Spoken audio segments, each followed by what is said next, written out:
Hi, my name is Kimmy, and I play basketball at Lamar Junior College in Colorado. I'm going to use my basketball to explain the difference between potential and kinetic energy. Right before the start of any basketball game, the referee drops the basketball to make sure it has enough bounce. College rules say that a women's basketball dropped from 6 feet should bounce up to between 51 and 56 inches, so let's try. I'm dropping the ball so its bottom is about 6 feet high. Right now the ball only has potential energy because of gravity, because it is not moving. When I drop the ball, it falls, hits the ground, and bounces to about 4.5 feet off the ground. This is measured from the top of the ball. What happens right before the ball hits the ground is that all the potential energy is converted to kinetic energy, except for the energy lost due to the air friction. But when the ball actually hits the ground, it squishes and the kinetic energy is converted back to potential energy and then back to kinetic energy, and the ball bounces up. Some of the energy also converts to heat and noise of the bounce. So when I drop it, you hear that noise. When the ball leaves the ground, it has maximum kinetic energy. The kinetic energy converts to potential energy as the ball slows down and bounces higher.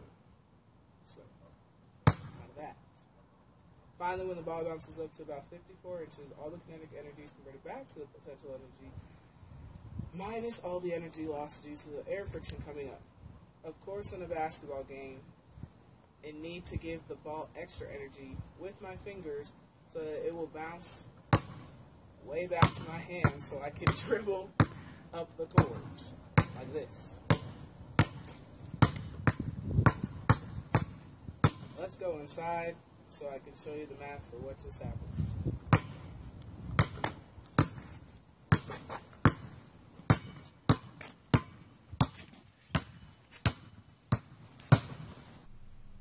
Okay, back inside we can look at some details of the basketball bounce. In this first image, I am holding the ball above my head and all the energy is potential energy. There is no kinetic energy because the ball has no velocity. I can calculate the potential energy of the ball using the equation PE equals mass times height times acceleration from gravity. Women's basketballs are about 20 ounces, which is about half of a kilogram, and 6 feet is about 1.8 meters. The acceleration of gravity is a little less than 10 meters per second squared. When I multiply this all out, I get a potential energy of about 10.2 joules. When I let the ball go, the potential energy starts converting to kinetic energy. Just before the ball hits the ground, it is going fastest and all the energy is kinetic and none is potential.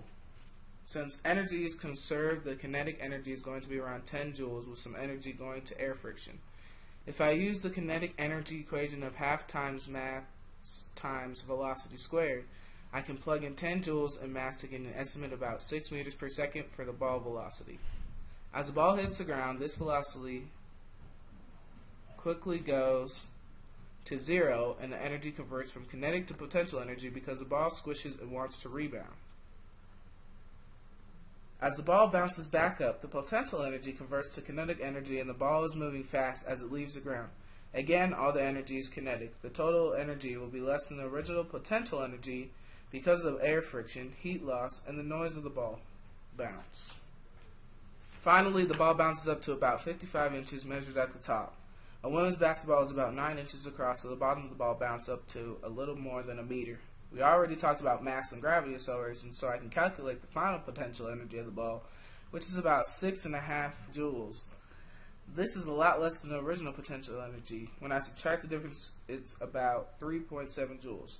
This is a lot of energy lost to friction, heat, and noise. And that is why I need to add my own energy when I dribble a basketball. I hope you enjoyed my potential and kinetic energy example. Go Lopes!